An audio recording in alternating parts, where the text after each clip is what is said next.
విదేశాల్లో చదవాలనుకుంటున్నారా? అయితే విదేశ్ కన్సల్ట్ ని సంప్రదించండి. మీరు మాట్లాడాలి గొడ్లవల్లు ఆ పిల్లల బాత్రూమ్ లో సీసీ కెమెరాలు పెట్టారనేది చాలా జుగుప్సగా అనిపించింది. మరి అసలు అంతమంది పిల్లలు ఉంటారు, ఎవరు అబ్జర్వ్ చేయలేదా, మానిటరింగ్ ఏం లేదా? సీసీ కెమెరాస్ ఉంటాయి కదా అక్కడ కూడా. సార్,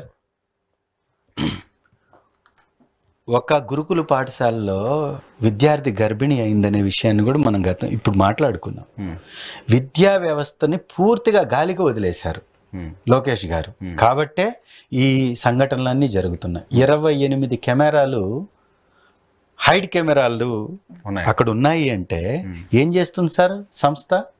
వ్యవస్థ ఏం చేస్తుంది? దానిలో ఉన్న ప్రిన్సిపల్ ఏం చేస్తున్నారు? దానిలో ఉన్నటువంటి సెక్యూరిటీ సిబ్బంది ఏం చేస్తుంది? వాళ్ళ దగ్గర ఉన్నటువంటి సీసీ కెమెరాల్లో ఎవరు వస్తున్నారు, ఎవరు పోతున్నారు, మరి అదంతా ఎలా తెలుసుకోకుండా ఉంటారు? మీరు కూడా ఇంకోటి గమనించాలి, అక్కడ పెట్టినటువంటి కెమెరాలో తీసిన వీడియోస్ వైరల్ అయ్యాయంట. వివిధ విద్యార్థులకి వాటిని ఫార్వర్డ్ చేశారంట. అలా తెలిసి ఉంటుంది, అది ఆ విధంగా బయటకు వచ్చింది. చాలా దుర్మార్గం ఇది. దీనికి రిలవెన్స్ గా నేను ఇంకోటి చెప్తా.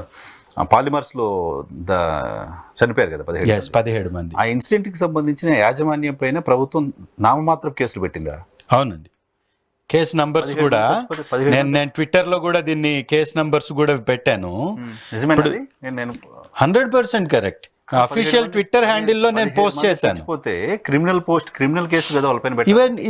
ఏవైతే కేసెస్ పెట్టారో ఇవన్నీ కూడా 3 సంవత్సరాల నుంచి 5 సంవత్సరాల వరకు శిక్ష పడేటటువంటి కేసెసే పెట్టారు. అంటే స్టేషన్ బెల్ పైన బయటకు వచ్చేస్తారు వాళ్ళు అంతే. సార్, చాలా చాలా దుర్మార్గమైనటువంటి విషయం ఏంటంటే సార్, ప్రభుత్వ వ్యవస్థలు పనిచేయడం మానేసింది.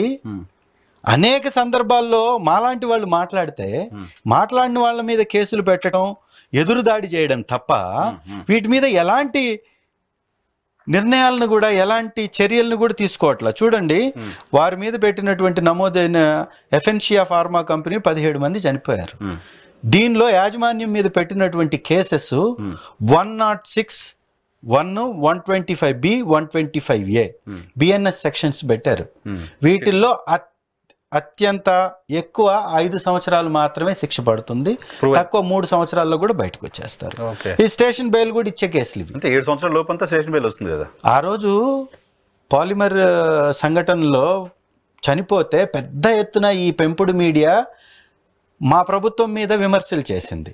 ఇవాళ డిప్యూటీ చీఫ్ మినిస్టర్ ఏం మాట్లాడతాడు అంటే, వాళ్ళ మీద మేము ఆడిట్ చేస్తే, సెక్యూరిటీ ఆడిట్ చేస్తే కంపెనీలు వెళ్ళిపోతాయని సెక్యూరిటీ ఆడిట్ చేయలేదు అంటున్నాడు. ప్రాణాలు పోతున్నాయి కదా. 17 మంది ప్రాణాలకి విలువ లేదా? ఆ డిప్యూటీ చీఫ్ మినిస్టర్కి టైం లేదా? ఈ వ్యక్తి మాట్లాడినటువంటి మాటలు ప్రభుత్వం రాకముందు ఎంత పెద్ద పెద్ద మాటలు మాట్లాడాడు. ఇవాళ చిన్న చిన్న మహిళల మీద, చిన్న చిన్న బిడ్డల మీద, బాలికల మీద అఘాయిత్యాలు జరుగుతుంటే బయటకు రాడు. ప్రభుత్వ ఖజానా ఇసుకని లక్షల టన్నులు కొట్టివేస్తుంటే బయటకు రాడు. పేదవాడికి బియ్యం అక్రమంగా రవాణా అవుతుంటే బయటకు రాడు. టెండర్ల పేరుతోటి అక్రమంగా ఈ ప్రభుత్వం యొక్క డబ్బు పెత్తందారులు కొట్టివేస్తుంటే బయటకు రాడు. ఇలా బాలికల మీద అఘాయిత్యాలు జరుగుతుంటే బయటకు రాడు. 800 మంది కలుషిత ఆహారం తింటే బయటకు రాడు. ఇంకేం చేస్తారు మీరు? ఇందుకోసమేనా మిమ్మల్ని ప్రజలు ఎన్నుకుంది? ఇది చాలా దుర్మార్గం. గుడ్లవెల్లరి కేసులో వాళ్ళ కొల్లు రవీంద్ర గారు వెళ్ళి మాట్లాడినట్టున్నారు. విద్యాశాఖ మంత్రి గారికి పట్టదా సార్? ఎంతమందికి సార్ ట్వీట్ చేస్తారు మీరు? ఆ ప్రజల యొక్క గోడు మీకు ఒక ట్వీట్ తో సమానమా? మీకు ఇంతకు మించినటువంటి పని ఏమన్నా ఉందా? ఇంతకు మించినటువంటి పని ఏమన్నా ఉందా? ఈ రాష్ట్రంలో 28 కెమెరాలు పెట్టేసి చిన్న బిడ్డల యొక్క మానాన్ని రోడ్డుపై పెట్టినటువంటి వ్యక్తుల మీద తీసుకునే చర్యలు ఇవా మీరు తీసేది? సివియారిటీ కూడా ఉండాలి కదా, చూపించాలి కదా. పెయిన్ ఉందా మీకు? వ్యవస్థలను ఒకరికి అప్పచెప్పేసాము, ఎవరికో వారు చూసుకుంటున్నారు. సంస్థలను ఇంకొకరికి అప్పచెప్పాము, వారు చూసుకుంటున్నారు. వీరు మాత్రం ట్వీట్లు పెడుతుంటారు. ఇంతకంటే దుర్మార్గం, ఇంతకంటే దౌర్భాగ్యం ఉంటే పిల్లలు ఇంకొకటి లేనే లేదు. మా వీడియో ఏదో లీక్ అయిందని ఆత్మహత్యలు చేసుకుంటారు అంటే చూస్తుంటాం. అంతమంది పిల్లలు వీడియోస్ బయటకు వచ్చేట్టు వాళ్ళ పరిస్థితి ఏంటో ఒకసారి. ఆ తల్లిదండ్రుల యొక్క బాధ ఎవరికి చెప్పుకోలేరు కూడా కదా. ఈ సమాజంలో సెక్యూరిటీ ఎక్కడుంది? ఇంకా స్కూల్లో లేకపోతే ఎక్కడుంటుంది? కాలేజీలో లేకపోతే వాళ్ళు కాబట్టి ఇది చాలా దారుణం. దీనిపై ఇమీడియట్ గా ముఖ్యమంత్రి గారు, డిప్యూటీ చీఫ్ మినిస్టర్ గారు కూడా స్పందించాలి. వెంటనే నేరస్తులను పట్టుకోవాలి.